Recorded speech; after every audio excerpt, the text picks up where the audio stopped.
خب به نام خدا، با سلام و احترام خدمت همکاران عزیز، قسمت دوم تفسیر ایکیجی رو داریم و میخوام راجع به نوار قلب نرمال صحبت کنم. برای خوندن ایکیجی بهتره که روش‌هایی رو اجرا کنیم که قدم به قدم تفسیر کنیم، یعنی همون اول در ایکیجی دنبال نکته پاتولوژیکش نباشیم.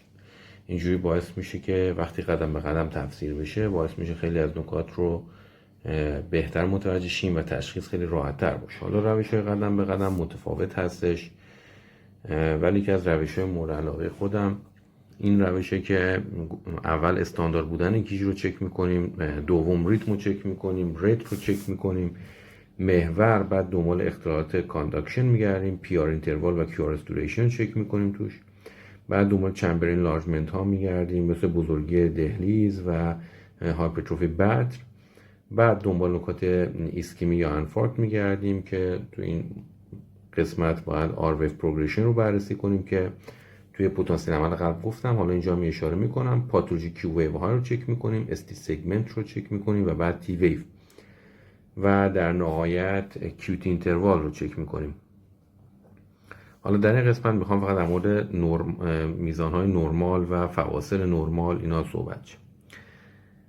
استاندارد بودن نوار قلب رو که من توی قسمت پتانسیل عمل قلب گفتم به چه شکله. در مورد قسمت دومش ریتم قلب، ریتم یا سینوس هستش یا نیستش و اگر سینوس باشد یا نرمال سینوس ریتمه و یا نه. در مورد ریتم سینوس زمانی ما میگیم ریتم سینوس هستش که در واقع موج پی رو نگاه کنیم. موج پی در لید 2 باید مثبت باشه، مثل اینجا که مشاهده می‌فرمایید. در لید AVR باید منفی باشه.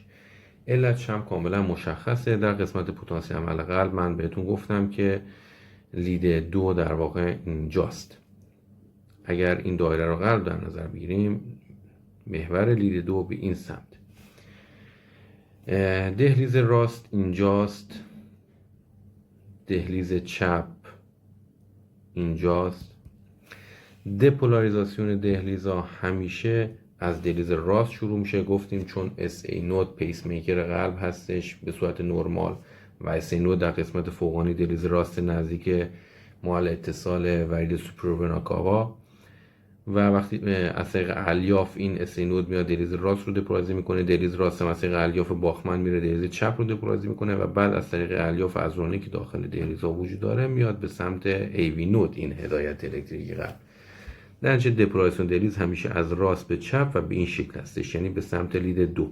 بنابراین ما گفتیم هر جایی که محور دپولاریزاسیون، هر لیدی که محور دپولاریزاسیون بهش نزدیک بشه، در اون لید یک موج مثبت ما داریم. اینجا هم در لید 2 دپولاریزاسیون دهلیز بهش نزدیک میشه، در نتیجه در لید 2 مثبت هستش. لید AV هار هم که اینجا هستش، دپولاریزاسیون دهلیز از لید AVR فاصله میگیره، پس ما همیشه انتظار داریم در لید AVR موج پی منفی باشه. پس مفهوم سینوس ریتم به این شکل هستش.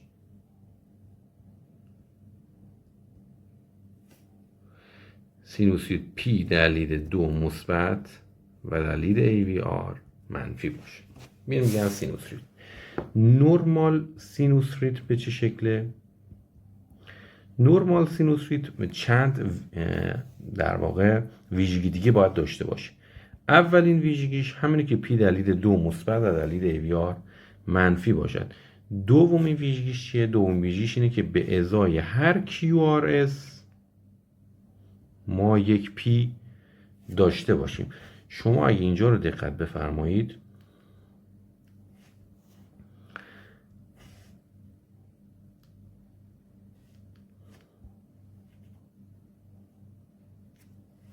میبینید که ما در واقع در لید 2 پی مثبت در لید AVR منفی به ازای هر QRS ما یک پی داریم. سومین ویژگیش چی هستش؟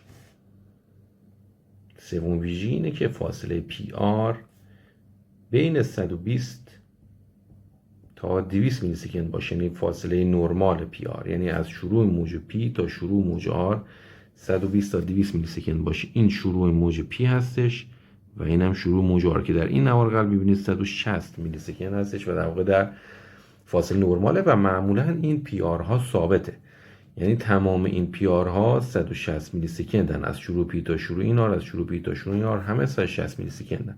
حتی بهتون میگم در EKG نیاز نیست که ما حتما بیایم 160 میلی سکند رو چک کنیم، همین چشمی هم ببینیم فواصل یکسانه کفایت میکنه. و چهارمین ویژگی اینه که ریت بیمار بین 60 تا 100 باشه. اگر این 4 ویژگی باشه میشه نورمال سینوس ریتم. اگر نه مثلا CVG اول داره و ریت بیمار زیر 60 میشه سینوس برادیکاردیا، ریت بیمار بالای 100 هست میشه سینوس تاکیکاردیا و به همین نحو ادامه پیدا میکنه. من اینجا یک در واقع ایریگولاریتی ضربان نامنظم هم براتون گذاشتم. همونجور میبینید در لید 2 ما اصلا موج پی نمیبینیم که ببینیم این سینوس هست یا نیست.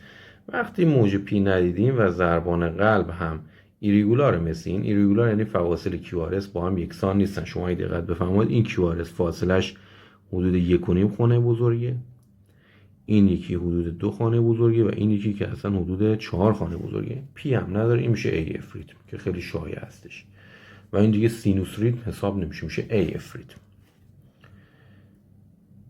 خب پس ما گزینه اول رو بر استاندارد بودن نوار در پتاسیم من خدمتتون گفتم. ریتم هم که گفتم چجوری میفهمیم سینوس هستش یا نیستش و اگر سینوس هست نورمال سینوس ریتم هست یا نه، که نورمال سینوس ریتم 4 تا ویژگی داشت. پی در لید 2 مثبت، در AVR منفی، به ازای هر QRS ما یک موج پی داریم.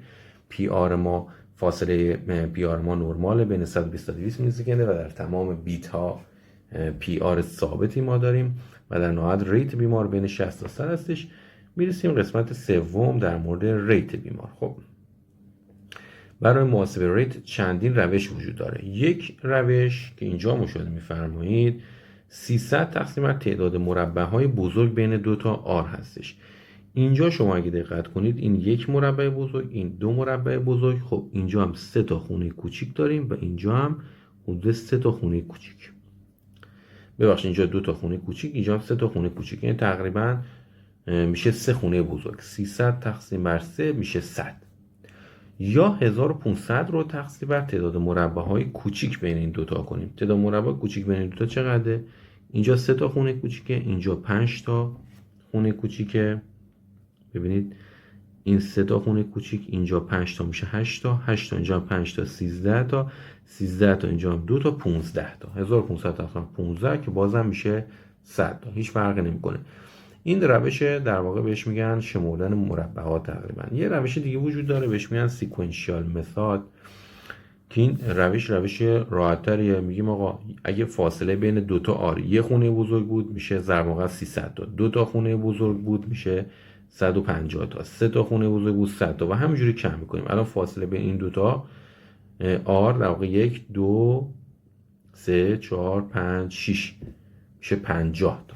همینجوری کم میکنیم. 300 150 100 75 60 50. یه روش سریعه برای دست آوردن ضربان قلب.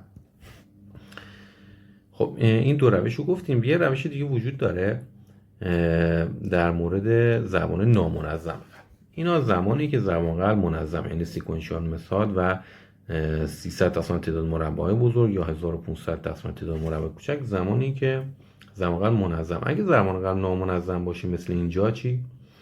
اگه ضربان قلب نامنظم باشه ما تعداد مربع‌های بزرگ رو تعداد مربع بزرگ رو در 30 خانه بزرگ میشماریم. 30 خانه بزرگ یعنی چقدر؟ در قسمت پتانسیل ما قبل گفتم هر خانه بزرگ میشه 0.2 ثانیه. هر مربع بزرگ در چه 30 تا مربع بزرگ میشه 30 ضرب 2 ثانیه میشه 6 ثانیه. خب ما تعداد آرهایی که در این مربع‌های بزرگ در 30 خانه است رو میشماریم، میشه ضربان قلب در 6 ثانیه. خب ما ضربان قلب رو همیشه در 1 دقیقه حساب میکنیم دیگه. در نتیجه هرچی تعداد آر بود در این 30 تا خونه بزرگ ضرب در 10 میکنیم که میشه در 60 ثانیه. الان مثلا شما این نوار قلب بالا رو دقت بفرمایید. 30 تا خونه بزرگ، این ضرب قلب نامنظم. وقتی ضرب قلب نامنظمه باید بیایم تعداد مربع‌های بزرگی رو که تعداد 30 خونه بزرگ رو بشماریم و تعداد آرها رو در این 30 خونه بزرگ حساب کنیم. ببینید شما 1 2 3 4 5 6 7 8 9 10 11 12 13 14 15 16 17 18 19 20 همینجوری میریم تا 30 خونه بزرگ. اینجا الان 30 خونه بزرگ رو خودش حساب کرده. در 30 خونه بزرگ 17 تا آر وجود داره. 17 تا موج QRS، یا من میگم به اختصار آر. 17 تا QRS یعنی 17 تا ضربان قلب، چون QRS نشوننده انقباض بطن هستش. خب 30 تا خونه بزرگ میشه 6 ثانیه. در 6 ثانیه ما 17 بار ضربان قلب داریم. خب در 60 ثانیه چقدر داریم؟ ضرب در 10 میکنیم میشه 170 تا ضربان قلب. این روشی که برای AF به صورت شایع استفاده میشه.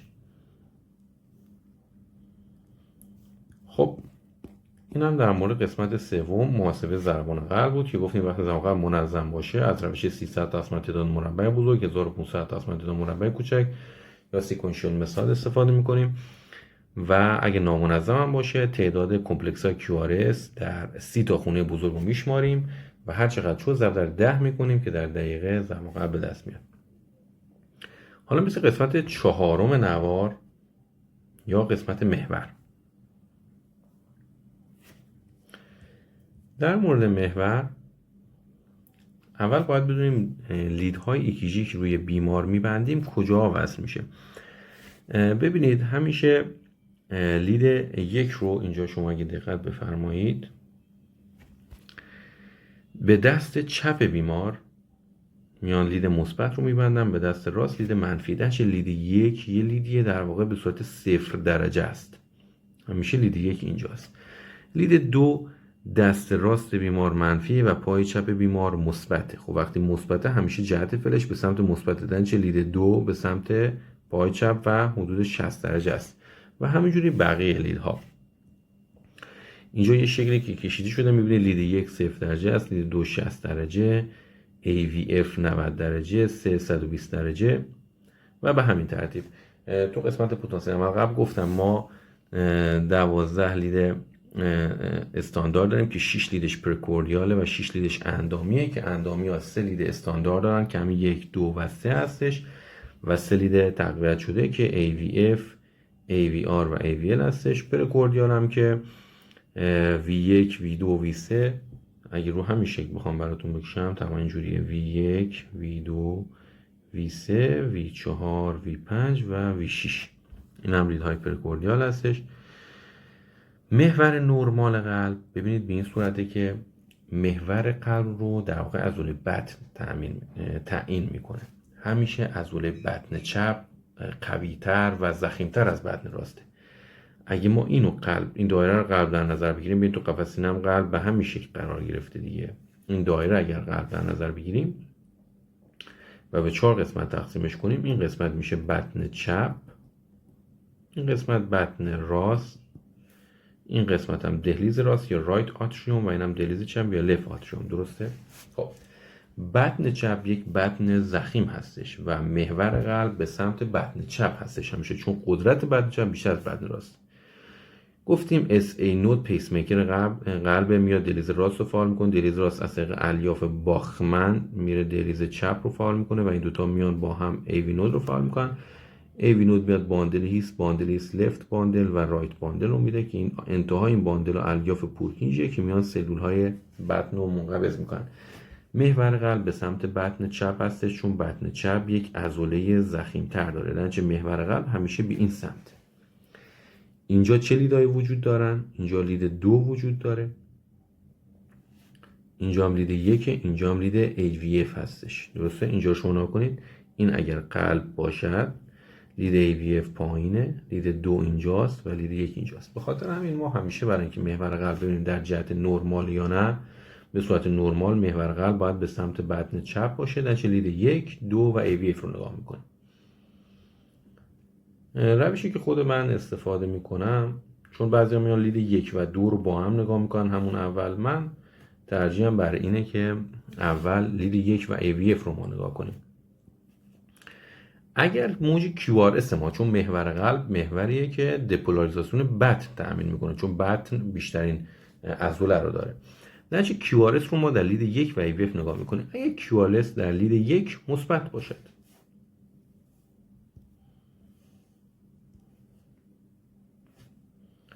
من این شکلش رو جدا پایین خدمتتون بکشم. اگر QRS در لید 1 مثبت باشد، یکی یعنی اینجا باشه، و در لید AVF هم مثبت باشد QRS یعنی اینجا محور نرمال قلبه. محور نرمال قلب از منفی 30 هست تا مثبت 90، یعنی قسمتی که بطن چپ هستش. خب پس اگر در 1 مثبت، در AVF مثبت، نرماله. اگر در لید 1 منفی باشه،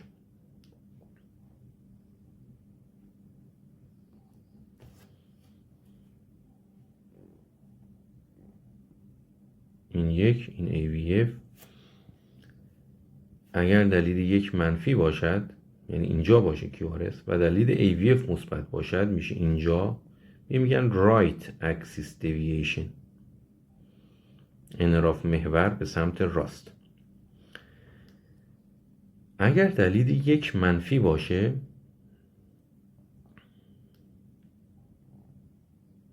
اینجا، و دلیل AVF دلیل 1 منفی باشد یعنی اینجا، و دلیل AVF هم منفی باشد اینجا.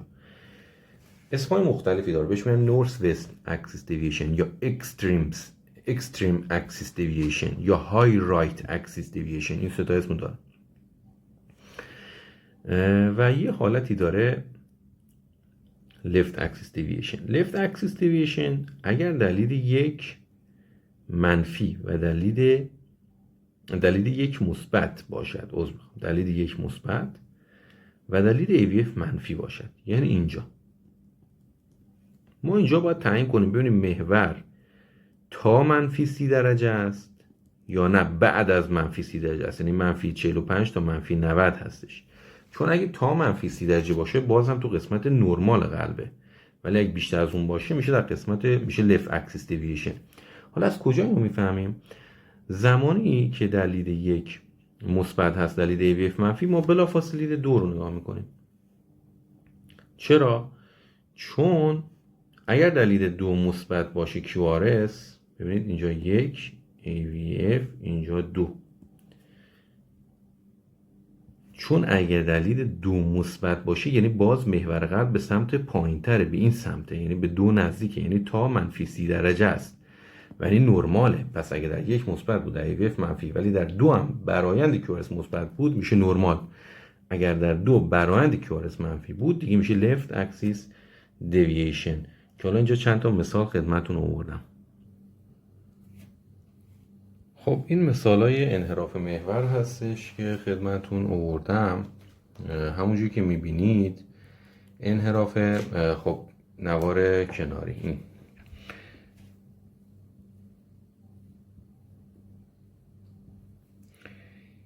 این نوار QRS برآیندش، یعنی یه موج آر بلند داریم توی لید 1 مثبت هستش، تو لید AVF هم منفی هستش.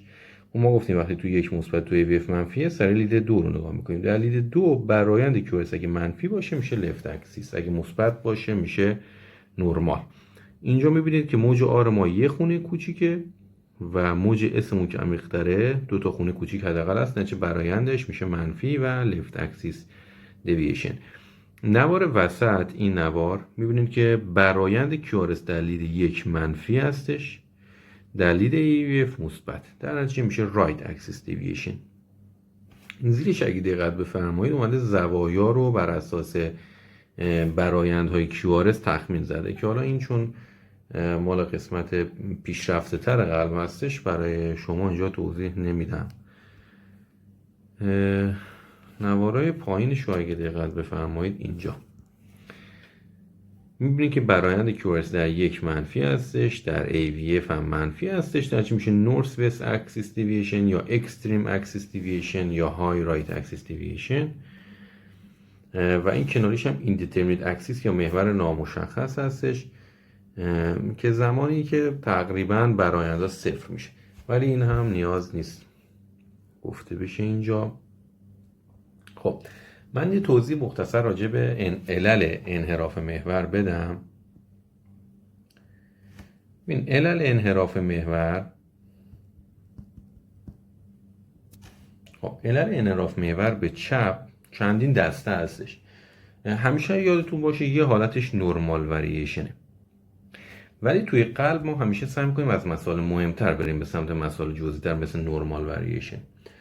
خب دیگه چه مسائلی میتونه باشه؟ اینفریور استمی. اینفریور استمی به خاطر اون موج کیویی که در لیدا اینفریور ایجاد میکنه ممکنه انحراف محور به چپ بده. دیگه بیماری‌های کانجنیتال مادرزادی مثل AVSD میتونه باشه. دیگه خدمتتون عرض کنم که LVH میتونه باشه، یعنی لفت ونتریکولار هایپرتروفی، چون خیلی بالک عضله بطن چپ زیاد میشه و ممکنه این بالک عضله در یه سری قسمت‌های پشتی بطن بیشتر بشه، ممکنه انحراف محور به چپ بده. یکی شیفت‌های مکانیکیه مثلا بارداری، مثل توده‌های شکمی، مثل اکسپرشن، اینا مکانیکال شیفت میتونه باشه. و یکم پیس میکر، پیس میکر هایی که لیدشون داخل حفره آروی قرار داده میشه میتونه انحراف محور به چپ بده. خب علل انحراف محور به راست چیا میتونن باشن؟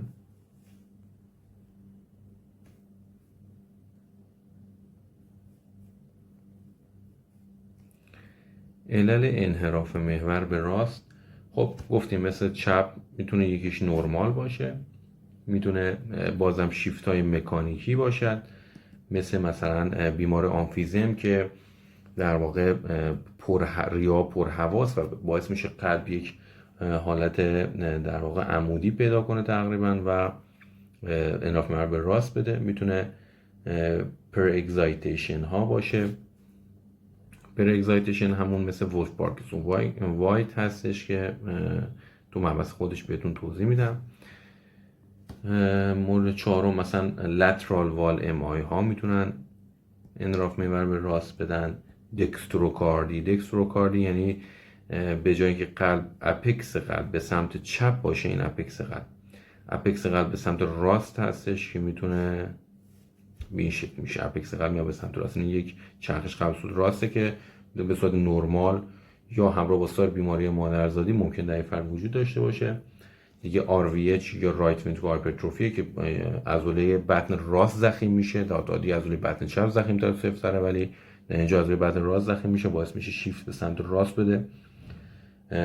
و یکیش هم میتونه فشار روی بطن راست باشه، بهش میگن رایت ونتریکولار اوورلود.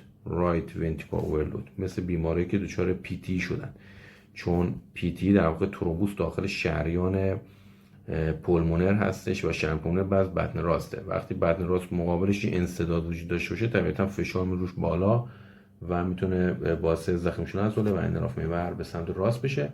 و یه حالت دیگه هم که هستش لفت پوستریور همی بلاک هستش، جزء بلاک های همون راه هدایت قلب هستش که اینو بازم تو مبحث خودش توضیح میدم. یه نکته رو فراموش کردم بهتون میگم، جزء علل انحراف محور به چپ لفت آنتریور همی بلاک هم جزء علل مهمش هستش. خب اینجا اگه دقت بفرمایید راجع به موج یو توضیح داده شده. موج یو هم ممکن در یکیجی نورمال دیده بشه. موج یو در واقع به این شکل هستش که موج یو اولین نکتهش اینه همیشه در یکیجی دیده نمیشه، یعنی به صورت نورمال ممکن دیده نشه. دومین نکتهش اینه که در مورد مکانیسمش کنتراورسی وجود داره. یه عده میگن به خاطر رپولاریزاسیون تأخیری در واقع فیبرهای پورکینج ایجاد میشه. به هر حال یه موج یو وقتی دیده میشه به صورت نورمال هم جهت با تی هستش، یعنی یو وقتی تی مثبت یو هم مثبت هستش. همونجوری که اینجا می‌بینیم یو ارتفاعش کمتر از 25% ارتفاع موج تی هستش، همونجوری که اینجا می‌بینید. و موج یو حالا یه سری جاها به صورت برجسته دیده میشه که الان علتش خدمتتون میگم. اینجا یه موج یو برجسته داره میبینید که موج یو برجسته زمانی که ارتفاعش بیشتر از 2 میلیمتر باشه، حالا بعضی جا میگن بیشتر از 1 تا 2 میلیمتر، و یکم ارتفاعش خب بیش از 25 موج تی باشه که اینجا کاملا اینه یه موج یو برجسته داریم. جزء علل موج یو برجسته در واقع یه علتش هایپوکالمیه که خیلی مهمه چک بشه. علت بعدیش میتونه در سینوس برادیکاردی موج یو به صورت نرمال دیده بشه و علت بعدیش میتونه در LVH باشه موج یو و علت بعدیش یک سری داروها میتونن باشن مثل مهمترین دارو دیگوکسین هستش. پس زمانی که شما موج یو در EKG دیدین اول حتما با پتاسیم چک بشه، در مورد دیگوکسین سوال بشه و دنبال سینوس برادیکاردی و LVH در EKG بگردید. موج یو به صورت نرمال یعنی به صورت شایع در واقع در لیدهایی دیده میشه مثل لید V1 و V2، یعنی در سینوس برادیکاردی و در لید V1 V2 باید دنبالش بگردیم اصولا.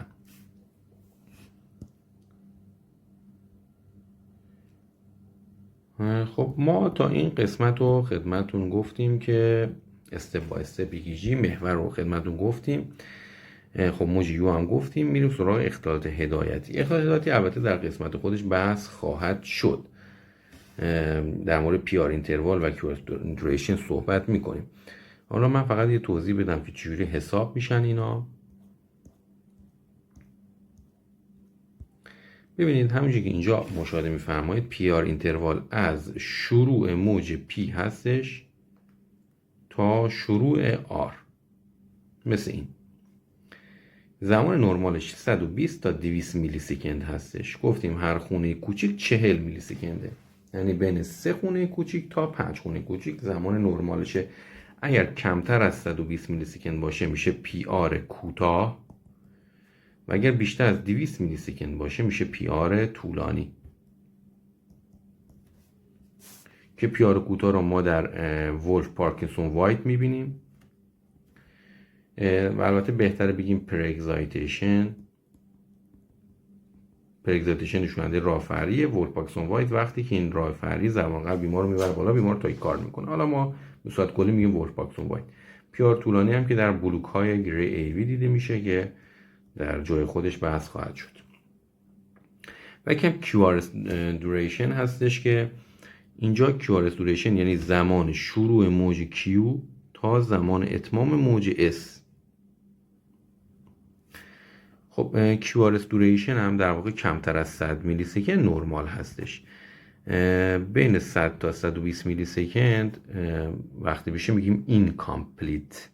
حالا باندل برانچ بلاک که اونم توی مبحث خودش صحبت میشه و اگر بیشتر از 120 میلی سکند باشه میشه complete باندل برانچ و رایت باندل. بیشتر از 120 میشه complete. این هم میشه مال اختلال راههای هدایتی. بعد موضوع بعدی در مورد چمبر اینلارجمنت یا بزرگی حفرات قلب هستش که برای بزرگی حفرات قلب در واقع باید برای بزرگی دهلیزها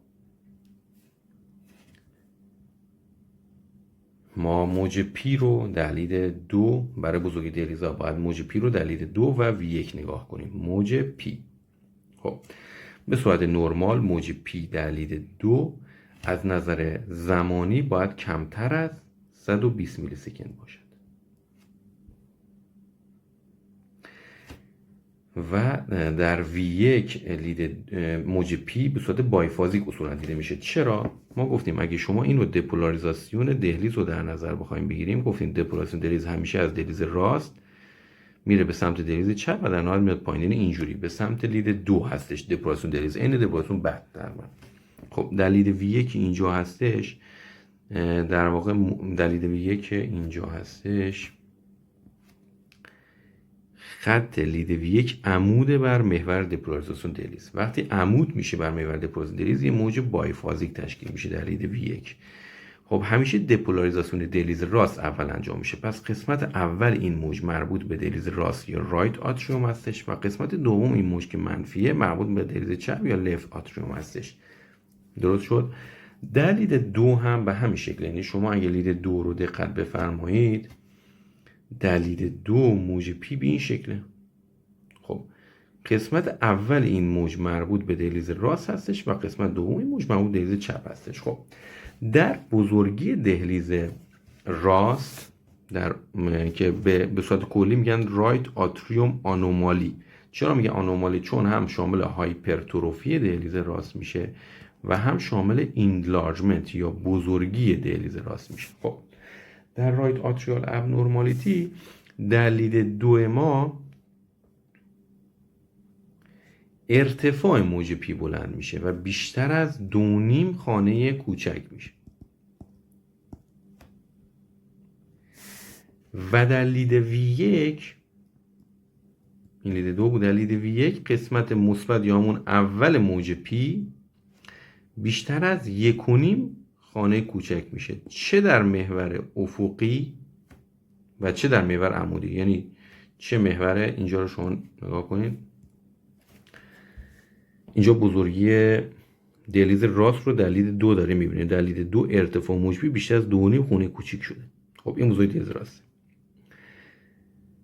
در لید V1 شما اینجا رو اگه ملاحظه بفرمایید ببینید اینجا در لید V1 چه در محور ولتاژ و چه در محور زمان یا هر دوتاشون اگه بیشتر از 1.5 خانه کوچیک بشه میشه بزرگی دهلیز راست. در مورد بزرگی دهلیز چپ چی؟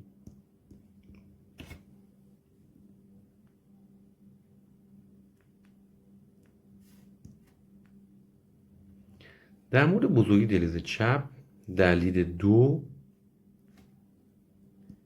وقتی زمان موج پی بیشتر از 120 میلی ثانیه بشه، زمان یعنی بیشتر از 3 تا خونه کوچیک بشه، میشه بزرگی دهلیز چپ.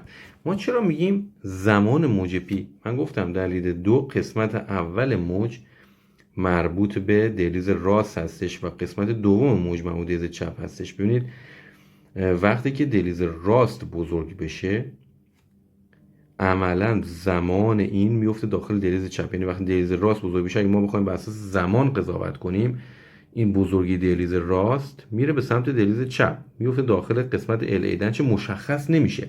ولی وقتی بزرگی دهلیز چپ داریم، این قسمت اول مربوط به دهلیز راست، قسمت دوم مربوط به دهلیز چپ. دهلیز چپ که زمانش طولانی میشه، در چه به خاطر همین در بزرگی دهلیز چپ ما زمان رو متوجه میشیم ولی در بزرگی دهلیز راست زمان رو متوجه نمیشیم، فقط ارتفاع متوجه میشیم.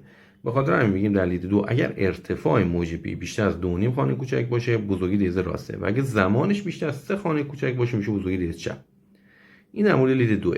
در لید V1 چی برای بزرگی دهلیز چپ؟ در لید V1 زمانی قسمت دوم موج پی ما که مربوط به LA اگر بیشتر از 1 خانه کوچک شود، برای دهلیز راست میگیم 1.5 خانه کوچک و دهلیز چپ میگیم 1 خانه کوچک.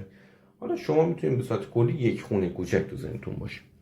اگه باشه میگم بزرگی دهلیز چپ. حالا ما یه حالت داریم بزرگی هر دو دهلیز، یعنی هم بزرگی دهلیز راست داریم هم بزرگی دهلیز چپ داریم. شما اگر اینجا رو دقت بفرمایید در این شکل در لید V1 ما بزرگی دهلیز چپ رو داریم مشاهده میکنیم. ببینید قسمت دوم موج پی که مربوط به دهلیز چپه بیشتر از 1 خونه کوچیک هم چه در محور ولتاژ و هم در محور زمان، البته یکیش هم باشه کفایت میکنه. همین بیمار در لید 2 میبینیم ارتفاع موج پی بیشتر از 2.5 خونه کوچکه. یعنی در لید 2 ما داریم بزرگی دهلیز راست رو میبینیم، در لید V1 همین بیمار داریم بزرگی دهلیز چپ رو میبینیم. این میشه بای آتریال آنومالی.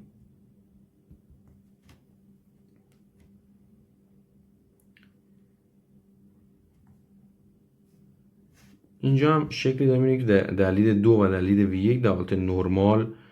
خب به چه صورته؟ در حالتی که دهلیز راست بزرگ میشه در لید 2 ارتفاع موج پی بیشتر از 2.5 خونه کوچیکه و در لید V1 هم که قسمت اول موج پی بیشتر از 1.5 خونه کوچیک میشه، چه در محور زمان و چه در محور ولتاژ یا هر دو تاشون، چه این چه اون یا هر دو. و در مورد دهلیز چپ هم که می‌بینید قسمت دوم موج مربوط به دهلیز چپ از زمانی بیشتر از 3 خونه کوچیک میشه. البته اینو بگم کل موج پی بیشتر از 3 خونه کوچیک میشه، یعنی وقتی کل موج پی بیشتر از 3 خانه کوچیک بشه یعنی بزرگی دهلیز چپ هستش. و در لید V1 هم که قسمت منفی موج پی بیش از 1 در 1 خانه کوچک میشه.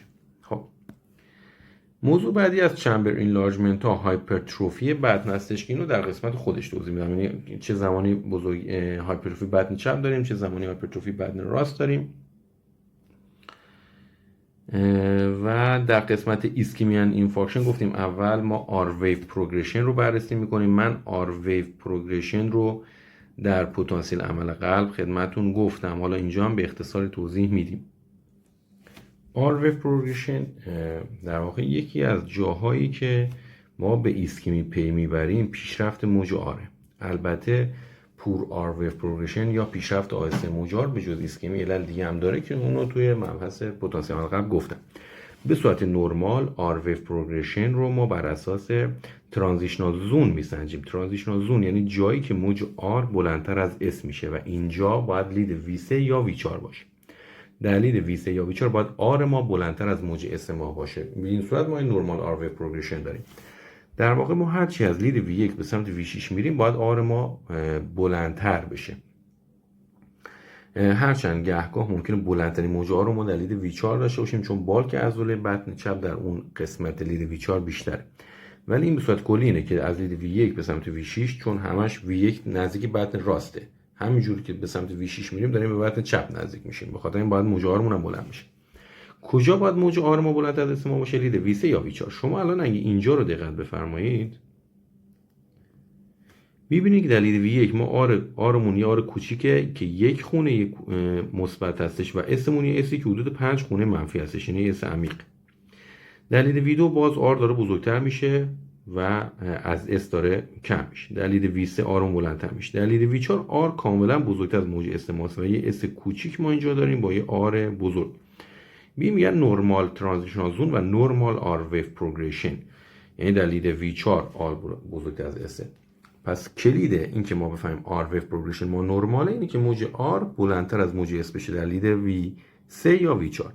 حالا اگر در لید V1 V2 موج آر بلندتر از اس بشه بهش میگن ارلی ترانزیشنال زون و اگر در لید V5 V6 آر ما بزرگتر از اس بشه بهش میگن دیلی ترانزیشنال زون که اینم تشخیصات خاص خودش داره. اینجا رو شما این ملاحظه بفرمایید میبینید موج آر ما در لید V2 بزرگتر از اس و در واقع این ارلی ترانزیشنال زون هستش.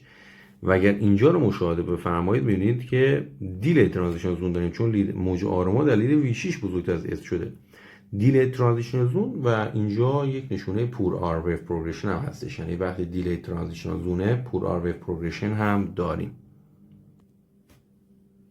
خب علل ارلی ترانزیشنال زون چیه؟ یعنی چه زمانی موج آر ما زودتر بزرگتر از موج اس میشه؟ در واقع میتونه RVH باشه چون موج آر بلند در لید V1 V2 میده، یا RV ولیوم لود مثل PTE باشه، شیفت مکانیکی باشه، پر اگزایتیشن باشه، پوستریور ام آی باشه. زمانی ما پوستریور وال ام آی داریم آر بلند در لید V2 داریم. البته تو مبحث استمی بهتون میگم چون داستان خاص خودشو داره در پوستریور ام آی. معمولا یه آر بلند و پهن در لید V2 داریم با استی دپرشن در لید V1 V2. خب یا حالش هم دکستروکاردیه. علل دیلی ترانزیشنال زون چیه یا زمانی که در واقع آر بلند از اس در لید V5 یا V6 هستش؟ یکیش LVH، یکیش بازم شیفت مکانیکی، بازم پرگزایتیشن، یکی هم اولد آنتریور وال ام آی. وقتی اولد ام آی داریم ممکنه موج کیو در لید V1 تا V4 داشته باشیم یا V1 تا V3 داشته باشیم و بعدن چه آر دیرتر بلند از اس بشه. اینجا هم همین نواری هم که اینجا هست یه کیس از میتونه اولد آنتریور ام آی باشه. البته در اولد آنتریور وال ام آی معمولا استیلیویشن های پایداری هم داریم، نه همیشه. و یکی هم نورمال وریشن. نورمال وریشن در افراد در واقع بلند و لاغر، در افراد قد بلند و لاغر چون قلبشون یه حالت ورتیکال پیدا میکنه ممکنه دیلی ترانزیشنال زون هم داشته باشیم. خب در مورد بقیه سان اسکیم هم که موج استی و تی هستش که اینا در قسمت اسکیمی بحث خواهد شد انشاءالله. میرسیم قسمت آخر کیوتی اینتروال هستش. برای محاسبه کیوتی ما چند تا فرمول داریم. اینجا در واقع زمانی که QRS کمتر از 120 میلی سکند باشه ما از این فرمول استفاده میکنیم. بهترین فرمول به نظر خود من این فرمول وسط هستش که میشه کیوتی بر حسب میلی ثانیه به اضافه 1/75 زده هارت ریت مینوس 60. ببینید چرا ما کیوتی رو کارکت میکنیم؟ چون فاصله کیوتی تحت تاثیر ضربان قلب هستش. مثلا زمان قلب پایینه و برادیکارد کیوتی طولانی تره، زمان قلب تاکیکارد کیوتی کوتاه تره. حتی در لیدهای مختلف ممکنه فواصل کیوتی متفاوت باشه. معمولا میگن کیوتی رو در جای حساب کنید که کیوتی طولانی تر هستش، مثلا مثل لید ویدو وی3. و بهترین فرمول این فرموله، چون این فرمول کمتر تحت تاثیر زمان قلبه. اون فرمول معروف کیوتی دستان رادیکال آر آر، همین فرمول اول که البته بس به ثانیه هم باید باشه آر آر، خیلی به نظر من خوب نیست، چون هم باید جذر آر آر رو بگیری، فاصله بین دو تا موجه ها رو بگیری جذرش رو، و همین که خیلی ضربان قلب تأثیر ضربان قلب رو از بین نمیبره. و این فرمول وسط یه فرمول که اغلب ما حساب میکنیم زمانی که QRS بیش از 120 میلی ثانیه باشه، فرمول های دیگری هستش برای محاسبه QT که در واقع QRS بیشه. معروف ترین فرمولی هستش JT ضرب در هارت ریت به اضافه 100 تقسیم بر 518 که اگر این بیشتر از 112 میلی سکند باشد یعنی کیوتی طولانیه. این فرمول رو من فقط برای به گوشتون خورده باشه بهتون میگم، ولی این مال متخصصین قلب هستش و خیلی برای موارد بیسیک کارایی نداره، پیشرفته تر هستش. حالا JT چی هستش؟ من اینو اینجا خدمتتون میگم. ببینید وقتی موج P داریم، QRS داریم و موج T، در واقع J محل اتصال انتهای QRS به قطعه ST، اینجا میگن موج J. JT میشه از J تا پایان موج T، از شروع J تا پایان موج T میگن JT. این هم در مورد محاسبه QT.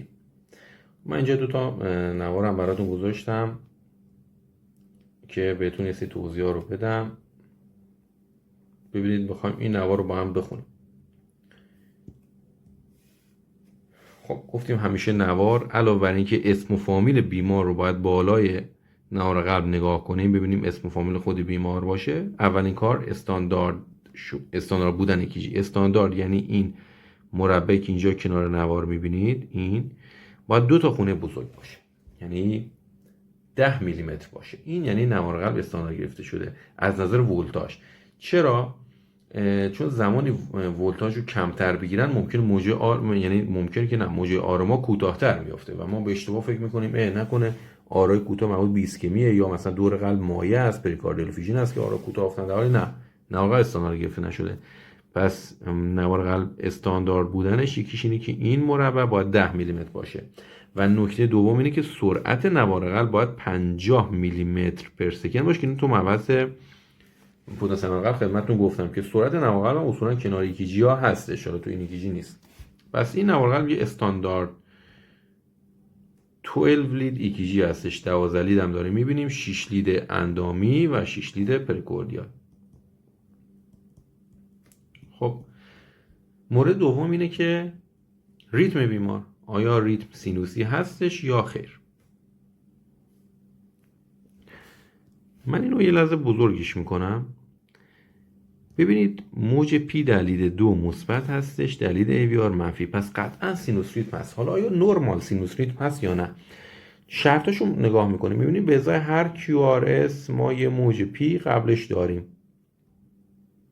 خب به ازای هر QRS پی داریم، پی آر ما بین 120 تا 200 میلی سکند هستش یا نه؟ ببینید اینجا 1 2 3 4 5 تا خونه کوچیک، یعنی 200 میلی سکند. پس پی آر ما پی آر نرماله و فاصله پی آرامون هم همشون هم اینن، تقریبا یکسانن. و شرط آخر اینه ضربان قلب بیمار بین 60 تا 100 باشه. آیا هستش؟ 300 من تصمیم تعداد مربع بزرگ میکنم، 1 2 3 4 5 یه مربع کوچیک هم اینجا هست. 300 اگه تقسیم 5 بشه میشه 60. این از 60 کمتره چون یه خونه کوچیک هم اینجا هست. میتونیم 1500 تقسیم تعداد مربع‌های کوچیک کنیم، یعنی اینجا تعداد مربع کوچیک 5 تا خونه کوچیک، 10 تا 15 تا 20 تا 25 تا 26 تا 1500 میتونیم تقسیم بر 26 هم بکنیم. این که اگه این کارو بکنیم میشه ضربان قلب بیمار 57 تا. پس ریت بین 60 تا 100 نیست. البته یه روش دیگه شمردن ریت روش سیکونشیال متد، چون این ضربان قلبش منظمه دیگه. ببینید 300 150 100 75 60 یه خونه کوچیک هم هست، پس کمتر از 60 تقریبا میشه 57 تا. وقتی 57 تا دیگه نمیگیم نورمال سینوس ریتم، چی میگیم؟ میگیم سینوس برادیکاردیا. پس مورد دوم اینه که این سینوس برادیکاردیا داره. خب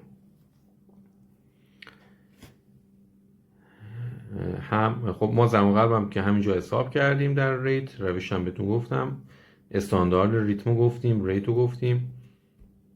سراغ میریم قسمت بعدی، محور QRS در لید 1 مثبت هستش، در لید AVF هم مثبت هستش، پس یک نورمال اکسیس هستش. درسته؟ میریم سراغ قسمت پنجم. چی بود؟ کانداکشن ابنورمالتی داره یا نه. پی آر ما طولانی یا نه. پی آر رو حساب کردیم 200 میلی سیکند بود، پس نورمال پی آر. خب QRS دیوریشن، ببینید من این نکته رو همینجا خدمتتون میگم، همیشه یادتون باشه ما در EKG همیشه کوتاه‌ترین پی آر رو حساب میکنیم. یعنی اگه مثلا پی آر در لید V5 باشه 200 میلی سیکند یا اصلا 210 میلی سیکند، ولی در لید 2 باشه 160 میلی سیکند، نورمال پی آر محسوب میشه، چون ما کوتاه‌ترین پی آر رو میگیریم. ولی طولانی ترین QRS و طولانی ترین QT رو حساب میکنیم. پس اگر QRS ما در لیدهای اندامی نرو باشه، زیر 100 میلی سیکند باشه، ولی در لید پروکوردیال باشه 140 میلی سیکند، QRS ما QRS واید محسوب میشه. اینجا QRS تقریبا دو خونه کوچیک یعنی 80 میلی سیکند، در اینچه نورمال QRS دیوریشن هم هستش. و میریم سراغ قسمت ششم. اجازه بدید من اینجا یه چیز اضافه کنم.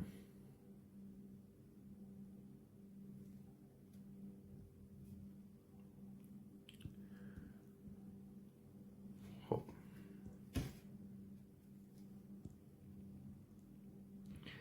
قسمت ششم ما در نوار قلب این بود که چمبر اینلارجمنت رو بررسی می‌کنیم که اول ببینیم آر ابنورمالیتی یا ال ابنورمالیتی دارد یا نه، بزرگی دهلیزا. خب اینجا موج پی در لید 2، من بزرگ کنم نوار رو،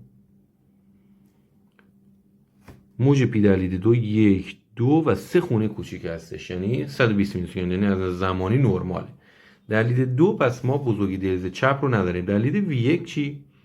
لید V1 هم اینجا را دقت بفرمایید، قسمت منفی موج پی، ببینید اینجا منفیشه، اینجا هم مثبت. قسمت منفی موج پی کمتر از یک خونه کوچیکه، خیلی کوچیک هستن، در حالی که واضح دیده نمیشه. نه چه بزرگی دهلیز چپ قطعا نداره، بزرگی دهلیز راست هم در لید 2 ارتفاعش بیش از 2.5 خونه کوچیک نیست، در لید V1 هم بزرگ از 1 در 1 خونه کوچیک نیست. نه چه بزرگی دهلیز راست و چپ نداره، میگیم نو آتریال ابنورمالیتی. و برای هایپرتروفی هم که بزرگی بطن چپ و بزرگی بطن راست داریم. من اینجا به اختصار بهتون میگم برای بزرگی بطن چپ موج R در AVL اگه بیشتر از 11 میلی متر باشه که اینجا نیست، یا موج R در V5 به اضافه موج S در V1 بیشتر از 35 میلی متر باشه که اینجا نیست. اینجا موج R ما در لید V5 یه خونه بزرگ، دو خونه بزرگ، یعنی میشه 10 میلی متر. اینجا هم دو خونه کوچیک 12 میلی متره. در لید V1 هم یه خونه بزرگ 5 میلی متر، یه خونه کوچیک 6 میلی متر، اینجا هم سه تا خونه کوچیک 9 میلی متر، بگو 10 میلی متر، 12 و 10 میشه 22 میلی متر. در چه LVH نداریم. در مورد RVH هم در حالت نرمال اگه موج R ما در لید V1 بلندتر از S باشه یا R بزرگتر از 6 میلی متر باشه، اینا به نفع RVH هم که اینجا R کلا 3 میلی متر و بزرگتر از S هم نیست، در چه RVH هم نداره. در چه میشه No LVH و No RVH. خب در مورد ترانزیشن زونش چی؟ در مورد آر ویو پروگرشن چی؟ در قسمت ایسکمی آر ویو پروگرشن ما نرمال هستش. ببین در لید V3 آر بزرگتر از S چه نرماله. و سایر نشانه ایسکمی چی بود؟ یکی اینکه قطعه استی رو بررسی کنیم. قطعه استی رو ما همیشه در لیدهای کنار هم بررسی میکنیم. من اینو اینجا خدمتتون بگم، لیدهای کنار هم به این شکله. این اگه بود قلب ما، لید 1 و AVL V5 V6 اینجا کنار هم بودن. لید 2 اینجا بود، لید 3 اینجا بود، لید AVF اینجا بود. این لیدهای تحتانی در واقع از پایین داریم به قلب نگاه میکنیم دیگه، انگار یه دوربین پایین قلب گذاشتیم. پس 2 و 3 هم با هم نگاه میکنیم. لید AVR که اون داستان خاص خودشو داره که فعلا ولش کنیم. لید V1 V2 رو با هم نگاه میکنیم که مربوط به سپتوم هم هستن در واقع. لید V3 V4 هم که اینجا هستش با هم نگاه میکنیم، مربوط به آنتریور قلبه. V5 V6 هم که اینجا بود. خب برای استی هم برای ایسکمی همیشه باید لیدهای همجوانه کنیم. خب اینجا مثلا لید 1 و ایوی رو با هم نگاه میکنیم، میبینیم استی الیویشن یا استی دپرشن نداریم. در پتانسیل عمل قلب گفتم قطعه استی رو ما بر اساس خط ایزو الکتریک ایکیجی نگاه میکنیم که خط ایزو الکتریک ایکیجی هم همیشه خط تی پی هستش، یعنی این خطی که از تی به موج پی وصل شده بهش میگن خط تی پی یا خط ایزو الکتریک، که در قطعه استی رو بر اساس این خط مقایسه میکنیم، میبینیم در یک سطح هستن. پس استی الیویشن نداریم، استی دپرشن هم نداریم. در لید 1 AVL V5 V6 نداریم. در لیدهای تحتانی که شامل 2 3 و AVF هست نداریم. V1 V2 نداریم. ما اینجا فقط خب این از قطعه استیم. حالا موج تی رو نگاه میکنیم. موج تی میبینید ما اینجا یک در واقع تی اینورژن در لید V1 به تنهایی داریم که اهمیتی هم نداره، چون موج تی همیشه همجهت هستش با موج QRS. الان برایند QRS ما در لید 1 منفیه، V1 منفیه، در چه موج تی ما هم باید منفی باشه، یعنی به صورت نرمال موج تی در لید V1 منفیه. و کم کیوتیه که کیوتی رو باید حساب کنیم. کیوتی کارکتد به این شکل حساب میشه که من اینو براتون حساب کنم. ببین از شروع کیو تا پایان موج تی این میشه کیوتی. کیوتی به اضافه 1/75 ضرب در هارت ریت منهای 60. خب هارت ریت ما که هولوش همون 60 بود، حالا این میشه 1، این میشه 0، عذر میخوام، 1/75 از 0 میشه 0. خب اینجا کیوتی حساب میکنیم. ببینید اینجا موج تی ما یه خونه کوچیک اینجاست و 4 تا خونه کوچیک اینور، 5 تا خونه کوچیک. خب از کیو تا این هم حدود 4 تا خونه کوچیک میشه 9 تا خونه کوچیک، درسته؟ 9 خونه کوچیک، هر خونه کوچیکی 40 میلی سکند، 9 4 تا 360 میلی سکند یک کیوتی نرمال هستش. در مورد کیوتی کارکتد نرمال هم بگم، کیوتی کارکتد نرمال برای خانم ها 460 میلی سکند هستش و برای آقایان حد اکثر 460 میلی سکند، برای آقایان حد اکثر 450 میلی سکند هستش و حد پایین کیوتی، یعنی کمتر از اون دیگه نباید باشه، 360 میلی سکند هستش. پس کیوتی باید در خانم 360 تا 460 میلی ثانیه باشه و در آقایون 360 تا 450 میلی ثانیه. این هم در مورد کیوتی. کیوتی هم گفتیم ما معمولا در لیدهایی که طولانی تره، یعنی باید در لیدهای طولانی تره حساب کنیم که لید V2 V3 معمولا کیوتی طولانی تره و در لیدی حساب میکنیم که موج یو واضح نباشه، یعنی معمولا میشه لید AVL یا AVR. یعنی اگه موج یو دیدیم کیوتی رو در لید AVL یا AVR محاسبه میکنیم، مگه ندیدیم در لید V2 V3. این کاری که خود من اصولا انجام میدم. خب این نوارم بهتون با هم کار کنیم. خب اول استاندارد بودن ایکیجی رو باید بررسی کنیم که حالا اینجا نکشیده شکل استاندارد رو. دوم ریتم بیمار که داریم میبینیم موج پی در لید 2 منفی هستش. من اینو بزرگ کنم براتون. میبینید موج پی در لید 2 منفی وازن و در لید AVR موج پی مثبت هستش. در این سینوس ریتم نیست. زمانی موج پی در لید 2 منفیه و ریت بیمار زیر 100 تاست، یه واژه هست بهش میگن لو آتریال ریتم یا اکتوپیک ریتم، یعنی نابجا. معمولا اینا از قسمت تحتانی دهلیز شروع میشن، نه از اون اس این نود که از قسمت فوقانی دهلیزه. بخاطر همین این سینوسوید نیست، بهش میگن لو آتریال ریتم. پس شد ایکیجی حالا استانداردش که مشخص نیست، یک ایکیجی لو آتریال ریتم هستش. ریتش 1500 سانتی مربع کوچک یا 300 سانتی مربع بزرگ یا روش سیکونشیال مثلا بهتون گفتیم حدود 55 میشه.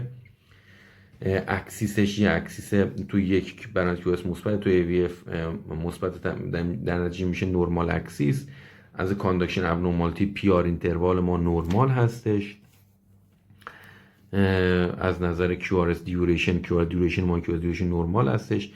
از نظر چمبر لارجمنت خب میبینیم نمیتونیم تو این نوار چمبر این لارجمنت رو بررسی کنیم چون موج پی ما از محل نرمالش نیومده. در نتیجه میگیم atrial abnormality خب cannot be determined، یعنی نمیتونیم بررسی کنیم واقعا.